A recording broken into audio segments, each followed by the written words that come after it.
Dobrodošli v novem dnevu iz Tehnoparka Celje.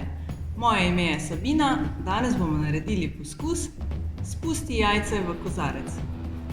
Za poskus bomo potrebovali jajce, kozarec z vodo, desko za rezanje in kartonast tulec. Vztrajnost je v fiziki značilnost teles. Prvi Newtonov zakon gibanja imenujemo tudi zakon o vztrajnosti.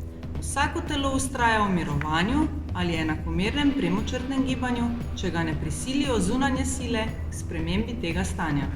Danes bomo preverili, koliko energije je potrebno, da se neko telo premakne. Pladenj in tulec sta oba lahka, imata majhno vztrajnostno maso. Zlahka se bosta premaknila oziroma prestavila.